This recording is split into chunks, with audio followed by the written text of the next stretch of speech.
je la devine à peine en fait dans la... Je trouve pas ça. On va y aller, on va y aller.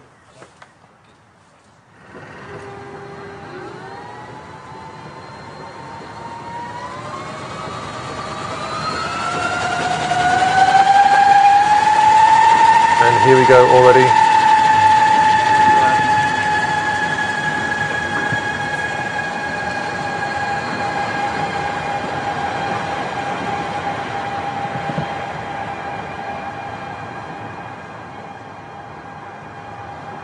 And we're in the air.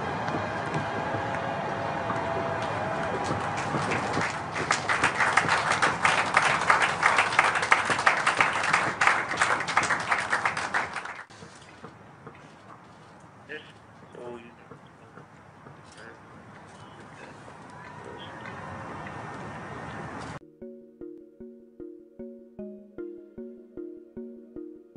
So it's an airplane which has no fuel on board. It just collects energy from the sun every day, and that's the reason why we can fly day and night. And it's also an airplane which uses very little energy to fly. It has a very, very low energy consumption, and that's the reason also why we can fly through the night using solar power as a source of energy.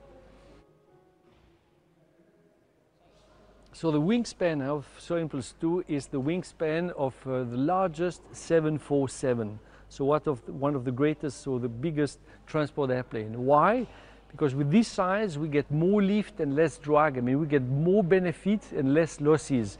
We have a higher efficiency. And everything in this airplane is developed to be highly efficient to reduce the energy consumption. So the goal is to fly around the world next year with this airplane from one country to the next, but crossing ocean. And of course the longest leg will be crossing the Pacific Ocean, which should last up to 5 days, 5 nights. So interestingly, we have an airplane which is really sustainable in terms of energy. Now we have to make the pilot sustainable as well, because we will fly alone in this aircraft. So it's a small environment, but it's large enough, in fact, to be able to put the back seat horizontally, which is great. So I can do some exercise, I can rest, I can even sleep, I mean, for a very short period of time. But this makes a big difference. I would say the first airplane was a bad economy class seat, and this one should be a good business class. And of course we have a toilet, which is very important if we want to keep this, the pilot sustainable over many days, many nights. So it's quite ergonomic. Huh?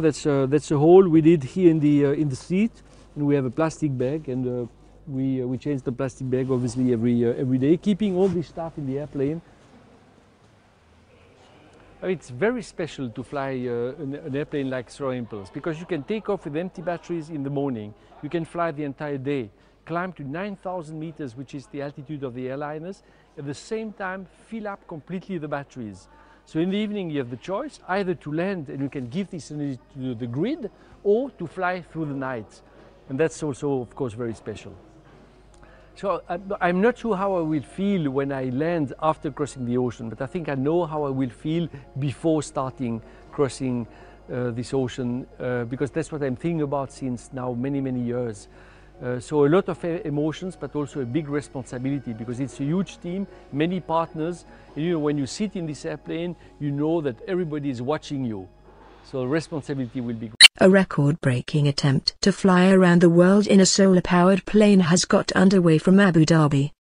The aircraft, called Solar Impulse 2, took off from the Emirate, heading east to Muscat in Oman. Over the next 5 months, it will skip from continent to continent, crossing both the Pacific and Atlantic Oceans in the process. André Borschberg was at the controls of the single-seater vehicle as it took off at 7:12 local time, 3:12 GMT. He will share the pilot duties in due course with fellow Swiss, Bertrand Piccard. The plan is stop off at various locations around the globe, to rest and to carry out maintenance, and also to spread a campaigning message about clean technologies.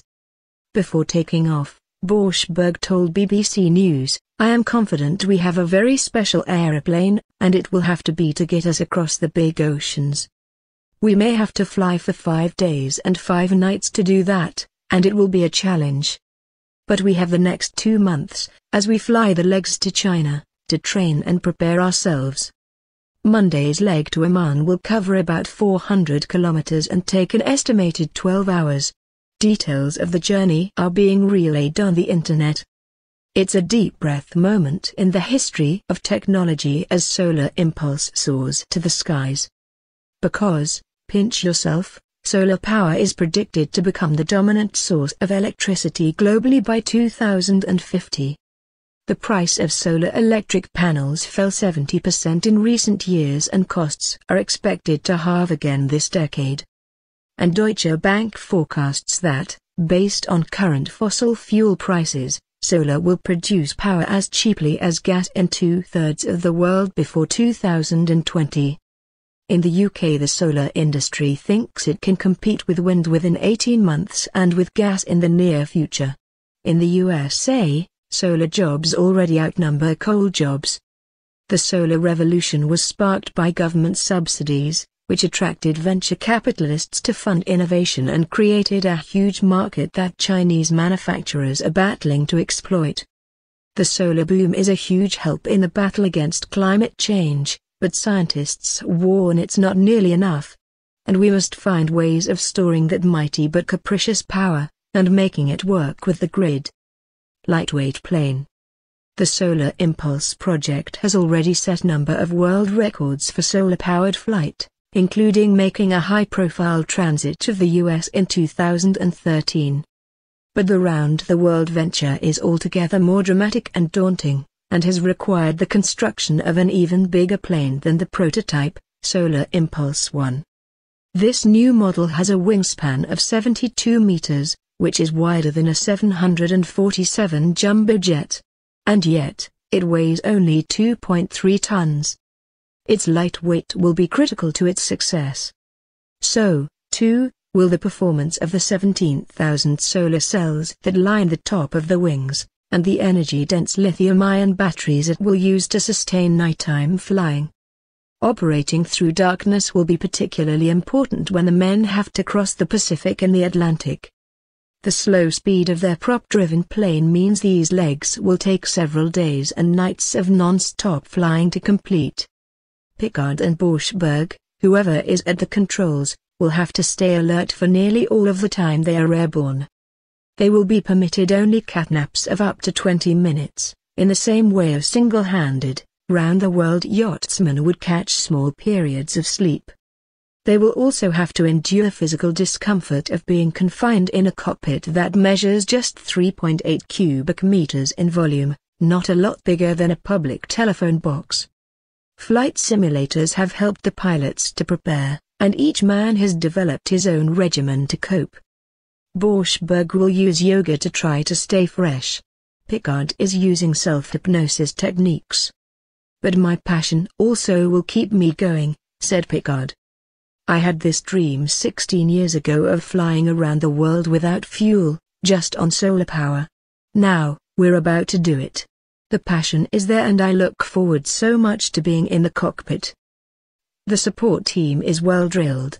While the mission will be run out of a control room in Monaco, a group of engineers will follow the plane around the globe. They have a mobile hangar to house the plane when it is not in the air. It is not at all certain Solar Impulse will succeed. Computer modeling suggests the ocean crossings are feasible, given the right weather conditions. But that same modeling has shown also that there may be occasions when the team simply has to sit tight on the ground for weeks before a fair window opens. Last year, we had a very good exercise. We went around the world virtually, but with actual conditions, explained Raymond Clerk, mission director. For the Pacific crossing, it was an easy decision. We had a very good window on the 2nd of May. But when we were on the east coast of the USA, we had to look to cross the Atlantic and we had to wait 30 days to find a good window. And then it was easy, 3.5 days and we were in Seville, Spain, he told BBC News. If the pilots should come unstuck over the Pacific or the Atlantic, they will bail out and use ocean survival gear until they can be picked up by a ship. Of the two protagonists, André Borschberg perhaps needs a little more introduction. A trained engineer and former Air Force pilot, he has built a career as an entrepreneur in Internet technologies. Bertrand Piccard, on the other hand, is well known for his ballooning exploits. Along with Brian Jones, he completed the first non-stop circumnavigation of the world in